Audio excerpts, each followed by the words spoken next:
She was 34 years old when the sheriff's men nailed a notice to her door, and by that evening she owned nothing in the world but a black wool coat, a tin box of coins, and the wedding ring she refused to sell. Her name was Della Ashworth, and the man who cast her out was her late husband's own brother, Warren Ashworth, who held the deed to the house she had scrubbed and swept for 11 years, and who decided, 6 weeks after the funeral, that a widow with no children and no income was a debt he no longer wished to carry. She had $11.40 to her name, counted twice with trembling hands on the boardwalk outside the bank in Cold Spring, Montana, in the autumn of 1887. With 4 of those dollars, she bought a crumbling, frost-blackened icehouse on the edge of town that the whole valley had long since forgotten, a structure so old and so useless that the auctioneer nearly refused to waste breath selling it. Everyone who watched her hand over those $4 believed she had thrown away the last of her cents, along with the last of her money. But sealed beneath the sawdust and the black ice of that forgotten building lay something that would not only save Della Ashworth, but would restore an entire town to a truth it had buried for 30 years. Settle in, and let us tell you the story of Della Ashworth.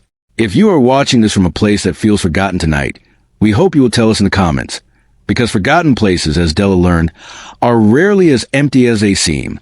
Della had not been born a hardship.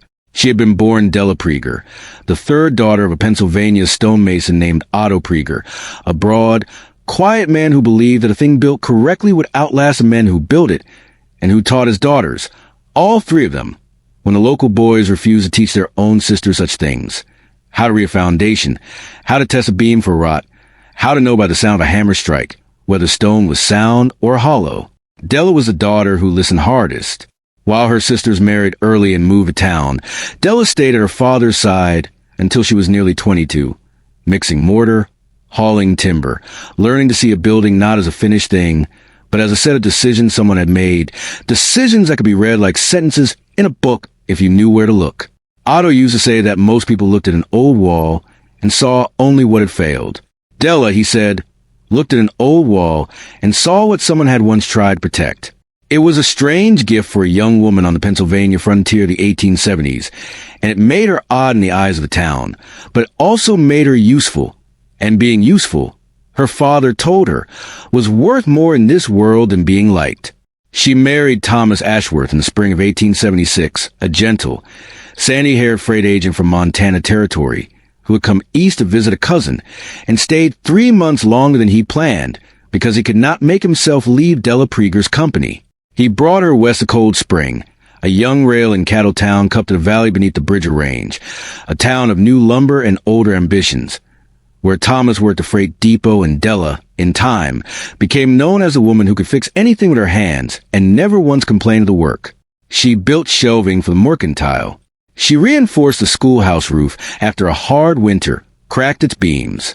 She never charged more than material costs, because her father had taught her that a skill withheld from a neighbor was a skill wasted. Thomas adored her for it, and in the 11 years of their marriage they built a small, warm life together, modest but whole, filled with Sunday suppers and particular happiness of 2 people who had chosen each other on purpose. They never had children, a sorrow they carried quietly and without bitterness, and instead poured that tenderness into their home, their neighbors, and into Thomas's brother Warren, a restless, ambitious man who drifted in and out of Cold Spring chasing schemes that rarely paid, and whom Thomas always forgave, always helped, always believed would eventually find his footing. It was Thomas's kindness toward his brother, in the end, that left Della so exposed. When Thomas died of fever in the spring of 1887, sudden and cruel, and over in 11 days, Della discovered that Thomas had years earlier signed a deed to their home over to Warren as collateral against one of Warren's failed ventures, trusting his brother's promise that it was a formality, nothing more, a paper that would never matter. Warren had never repaid the debt. And when Thomas was no longer alive to hold his brother to his word, Warren held the paper instead, and the paper said the house was his.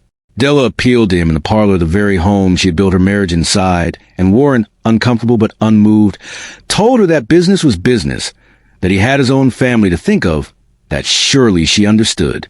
She did not understand, but she also did not beg, because Otto Prieger had raised no daughter to beg. She packed what fit into 2 trunks, left the rest, and walked out of the house with her coat, her ring, and $11.40 that she had kept hidden in a flour tin for years, her only secret from a husband who kept none from her.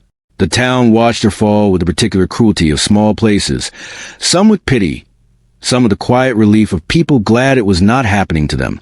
Rooms above the mercantile cost more than she could spare for long. Work was scarce for a woman alone, and what work existed? Men were reluctant to hand to a widow who might, they feared, embarrass them by being better at it than they were. It was during this bleak stretch, with winter coming hard down off the bridgers and her coin tin growing lighter by the week, that Della heard the county was auctioning off abandoned parcels at the edge of town to clear old tax debts, among them a squat, half-collapsed ice house on Miller's Creek that had not been used since the ice company folded in the 70s. Nobody wanted it. It had no roof to speak of on one side. Its timbers were black with age, and everyone assumed whatever sawdust-packed ice it had once held had long since melted into the creek. The auctioneer, a tired man named Purdy, practically apologized for including on the list. When Della raised her hand and offered $4, a ripple of soft laughter moved to the handful of men gathered on the frozen ground. Not cruel exactly, but the laughter of people who believed they were watching a woman make a desperate, foolish mistake with the last of what she had. Della did not laugh. She had learned to read buildings from a man who never once mistook age for worthlessness, and something about the Icehouse's stubborn, square shoulders, the way its foundation stone sat true even after decades of neglect, told her that whoever had built it the way her father built things, to last and protect something. She walked the perimeter twice before the auction closed, running her palm along the north wall, feeling for the give of rot and finding, instead, a wall far thicker than any ice house needed to be. He had found one, deep beneath the ridge above Miller's Creek, and had begun, with his own hands and his own money, digging a channel to redirect it toward the fields, work that the letters showed he believed would take another full season to complete. But before he could finish it, before he could share his findings with the town council, a wealthy rancher and council member named Silas Radner had accused Kellum publicly of hoarding water on his own claim for private gain, had rallied the frightened, drought-desperate townsfolk against him, and had driven him out of Cold Spring in disgrace within a single terrible week. Kellum, the last letter in the bundle explained in a hand grown shaky with what Della guessed was grief, had sealed his seed stores, his survey maps, and his water charts beneath the ice house he himself had built, in the desperate hope that someday someone honest would find him and finish what he had started, because he no longer trusted the town to believe him, but he could not bear to let the knowledge simply vanish. Della sat with that final letter for a long time in the cold, sawdust-scented dark, and felt something settle into place inside her that had nothing to do with money, and everything to do with the man who had raised her. Otto Prieger had taught her that a wall wronged is still a wall worth defending. And here, 30 years buried, was a man who had been wronged the way she herself had just been wronged, cast out by people who valued fear and convenience over truth, his life's careful work sealed away and forgotten along with his name. She understood, sitting there, that she had not stumbled on a treasure. She had stumbled onto an unfinished promise, and something in her, stubborn and quiet as her father's stonework, decided before she ever climbed back up those narrow steps that she meant to finish it. Word of Della's find could not stay buried any longer than the chamber itself had. Within a week, half of Cold Spring had heard that the widow Ashworth had uncovered something strange beneath the old ice house, and the story that spread was not, at first, the true one. It reached Warren Ashworth's ears within days, and Warren, who had cast his brother's widow out with barely a second thought, suddenly found himself extremely interested in a piece of property he had never once considered worth his attention. He arrived at the ice house on a bitter December morning with a lawyer from Bozeman, and a claim that, since the parcel had been sold by the county under a tax dispute connected to old ice company debts Thomas himself had once co-signed on Warren's behalf, any discovery on the property rightfully belonged to the Ashworth estate, and therefore to him. It was a thin claim, built on the same kind of paper trickery that had cost Della her home, but Warren had learned that paper, wielded with confidence, could move faster than truth in a frightened town, and he was gambling that Della, alone and poor, would not have a means to fight him. He was not entirely wrong about her means, but he was entirely wrong about her resolve. Della did not go to a lawyer first. She went instead to old Mrs. Applegate at the general store and to the schoolteacher, Miss Colby, and to Reverend Hastings, and to every neighbor whose roof or shelf or fence she had quietly mended over 11 years without ever asking for a favor in return. And she told them plainly what she had found beneath the Icehouse and whose name was signed to it. Many of the older residents, it turned out, remembered Ezra Kellum after all, remembered him the way people remember shame they were part of and never examined too closely, and Della watched something shift in their faces as she read aloud from his letters on the steps of the mercantile, not asking for their sympathy, but simply asking them to remember what had truly happened 30 years before. Silas Radnor, the man who had driven Kellum out, was long dead, but his son Harmon now sat on the very town council Warren was petitioning, and was Harmon Radnor, uneasy at the prospect of his father's old cruelty being read aloud in every parlor in Cold Spring, who quietly urged the council toward Warren's side, hoping the whole matter would simply be bought off and buried again. The conflict came to a head at a town meeting held in the schoolhouse Della herself had once repaired, its roof beams still sound because she had made them so. Warren stood before the gathered town with his lawyer's papers and spoke of estates and debts and rightful claims. And for a moment Della watched the old fear rise in people's faces, the same fear that had once turned them against Ezra Kellum, the fear of standing against a confident man with paper in his hand. But when it was her turn to speak, Della did not argue paper against paper. She laid Kellum's own survey maps across the schoolhouse table, showing the exact course of the underground water he had found, water that she had confirmed that very week by walking the ridge herself with a map in hand, still ran true beneath the hillside above Miller's Creek, and used and untapped for 30 years while the town's crops had struggled through 2 dry seasons in her own memory alone. She told them plainly that whatever paper Warren waved, the truth beneath the Icehouse belonged to no man's estate, because it had never been Ezra Kellum's to keep for himself either. It had always belonged to Cold Spring, and had been waiting 30 years for someone honest enough to finish digging out. It was Reverend Hastings, of all people, who rose first and said what many were already thinking, that a town which had once destroyed an honest man's name over fear had no business destroying an honest woman's discovery over greed, and that the council owed it to Cold Spring and to Ezra Kellum's memory to see the water channel finished before they argued over who owned the credit for finding it.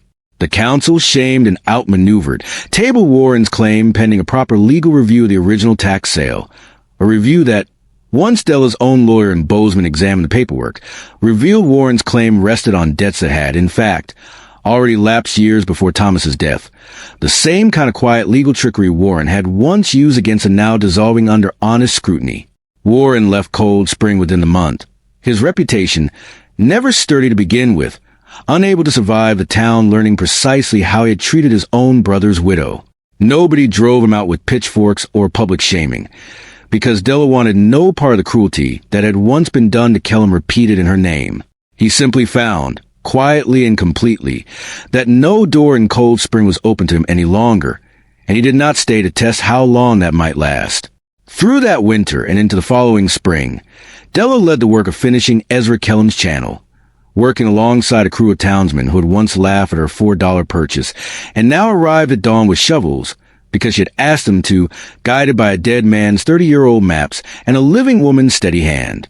She planted as preserved seed corn and test rows along the ridge that first spring, hardy mountain stock that took to the valley's soil as though it had simply been waiting. And by autumn Cold Spring had its second water source running true and a strain of grain resilient enough to carry it through the next dry year, and a year after that.